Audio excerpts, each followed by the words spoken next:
अखिलेश यादव के लोहिया में कार्यक्रम फ्लैश। कल जेपी की प्रतिमा पर माल्यार्पण रोकने के मुद्दे पर जयप्रकाश जी ने संपूर्ण क्रांति का आह्वान किया था, लेकिन सरकार को कल जैसा व्यवहार नहीं करना चाहिए था। यह कहना कि आप नहीं जा सकते क्योंकि जानवर हैं, तो जानवर तो हर जगह है, सड़क पर है, तो क्या हम सड़क पर भी नहीं चल सकते? यह सिर्फ समाजवादियों की कमी है। भाजपा का विकास उनके सामने फीका है। जेपीएनआईसी आज भी सबसे आधुनिक इंफ्रास्ट्रक्चर लगता है।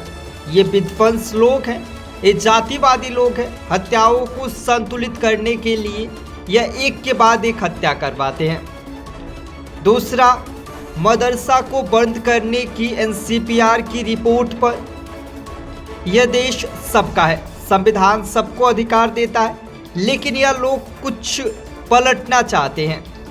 यह वो लोग हैं जो नफरत फैलाना चाहते हैं, भेदभाव करना चाहते हैं, जातियों को आपस में लड़ाकर राज करना चाहते हैं। लेकिन देश को यह एहसास हो रहा है कि भाजपा की भेदभाव की राजनीति काम नहीं आने वाली है।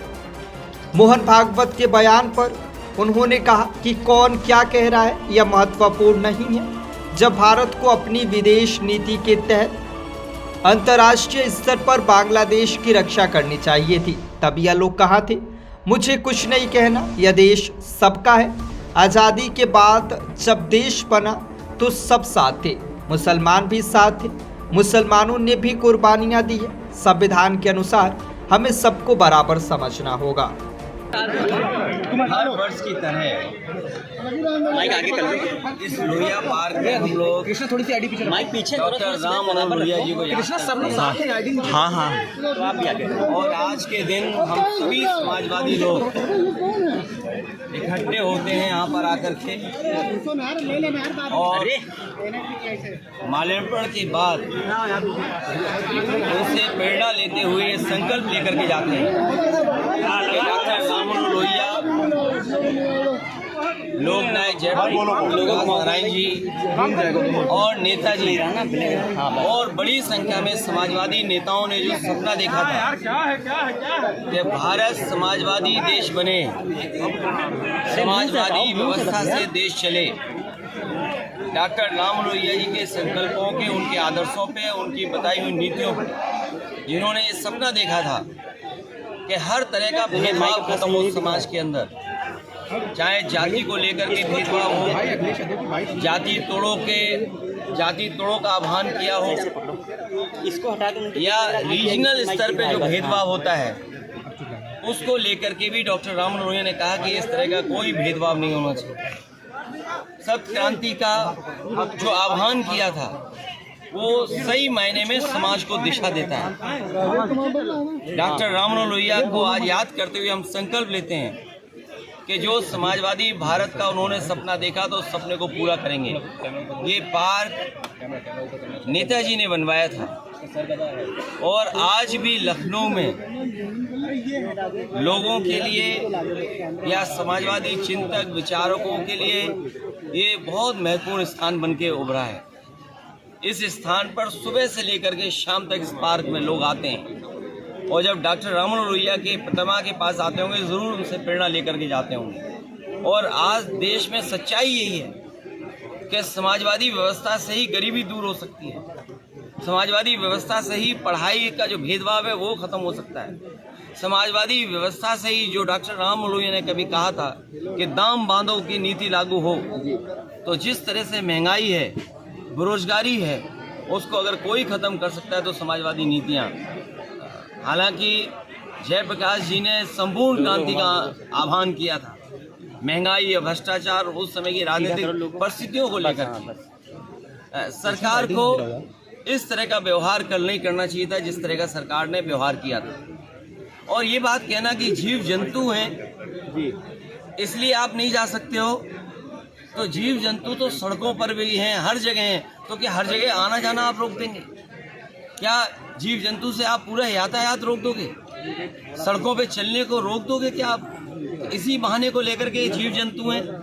ये केवल समाजवादियों का जो काम था, समाजवादियों का आज भी काम दिखाई दे रहा है। जयप्रकाश नारायण इंटरनेशनल सेंटर के सामने आज भी बीजेपी का विकास फीका है। और उस ऊंचाई से देखो आप, तो आप खुद महसूस करेंगे, और उस बिल्डिंग को देखें कि आज के समय में भी वो सबसे मॉडर्न इंफ्रास्ट्रक्चर दिखाई देता है जो पब्लिक यूज के लिए थी। ये जो ओपन स्पेस आपको दिखाई दे रहा है, ये पार्क, ये समाजवादियों की देन है। चाहे आपका लोहिया पार्क हो, चाहे छोटे लोहिया जनरेशन पार्क हो। अब तो ये सरकार रख रखाव भी नहीं कर पा रही है, तो सोचिए वो महापुरुषों का सम्मान क्या करेंगे। आपको चेन्नई में होगा, आपको क्यों मतलब मोटिव क्या हो सकता है गवर्नमेंट का कि आपको जेपी पे जाने रोक दिया, यहाँ पे आप आ गए, वहाँ रोक दिया? देखिए, इसका जवाब तो वही लोग दे सकते हैं। अगर वो जीव जंतु की बात है तो जीव जंतु यहाँ ज़्यादा होंगे, क्योंकि यहाँ हरियाली है, पार्क है, पेड़ पौधे हैं। हो सकता है जीव जंतु यहाँ हो। ये केवल बहाना था अपनी नाकामी छिपाने के लिए, क्योंकि आज भी जेपीएनआईसी जो बिल्डिंग, जो स्मारक दिखाई देता है, वो भारतीय जनता पार्टी के हर विकास को फीका कर रहा है। उन्हें लगता है कि ये विकास जो है वो उनकी आंखों में चुभता है, उन्हें बुरा लगता है। इसलिए मैंने कहा ये विनाशकारी लोग हैं। इनके भाव देखो विनाशकारी हैं, इनके काम करने के तरीके विनाशकारी हैं। आप सोचिए, जब आरोप लगा, प्रश्न लगा कि आपने एक की हत्या की है एनकाउंटर में, तो आप सोचिए हत्या को बैलेंस करने के लिए हत्या, इनसे बड़ा जातिवादी कौन हो सकता है? मैं नहीं था उस समय, लेकिन उसके पिताजी से क्या क्या कहलवाया गया, उसके परिवार से क्या क्या कहलवाया गया। मुझे ठंडक नहीं मिली है। ठंडक मिली होगी तो इस प्रदेश के मुख्यमंत्री जी को ठंडक मिली होगी कि एक को मार करके दूसरे को मार करके बैलेंस करने की जो उन्होंने रणनीति अपनाई थी। ये तमाम वो चीज़ें हैं जो समाजवादी लोग कभी सोच भी नहीं सकते। किसी के साथ व्यवहार ऐसा समाजवादी लोग नहीं कर सकते। सर एनसीपीसीआर ने एक रिपोर्ट का हवाला दिया है और उस रिपोर्ट के हवाले से कहा है कि सभी स्टेट, सभी यूनियन टेरिटरीज में मदरसा बोर्ड बंद करना चाहिए और मदरसों की स्टेट फंडिंग रोक देनी चाहिए। देखिए, ये भेदभाव का देश सबका है, सबका देश है। संविधान, लोकतंत्र और खास संविधान हमें अधिकार देता है। तो संविधान से जो चीज़ें, व्यवस्थाएं बनी हैं, हर संविधान से बनी हुई चीज़ को ये उलटना चाहते हैं।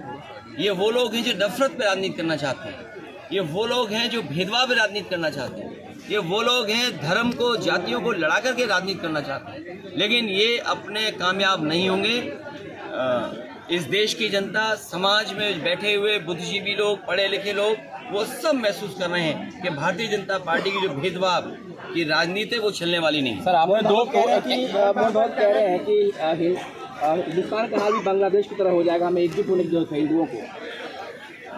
देखिए, कौन क्या कह रहा है अंतर्राष्ट्रीय स्तर पर, और जिस समय भारत को अपनी फॉरेन पॉलिसी के तहत बांग्लादेश को बचाना चाहिए था, तब भारत के लोग कहाँ थे, या यही लोग जो विचार दे रहे हैं वो कहाँ थे लोग? हमें उस पर कुछ नहीं कहना है। ये देश सबका है। और आज़ादी के बाद देश जो बना, आज़ादी दिलाने में सबका साथ था। कोई ये कह सकता है कि आज़ादी दिलाने में किसका साथ नहीं था? हिंदू मुसलमान मिलकर के, सिख भाई मिलकर के लड़े हैं और तब देश आज़ाद हुआ।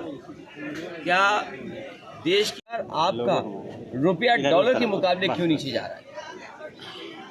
तो ये तो तमाम वो सवाल हैं जो सरकार को जवाब देना चाहिए। इनका भ्रष्टाचार, इनके महंगाई न रोकने की, और जो इन्वेस्टमेंट में जो सपने दिखाते हैं कि इन्वेस्टमेंट आएगा, ये तमाम वो नाकामी है जिसकी वजह से हंगर इंडेक्स में हम यहाँ पहुँच रहे हैं और हमारा रुपया भी लगातार नीचे जाता रहा।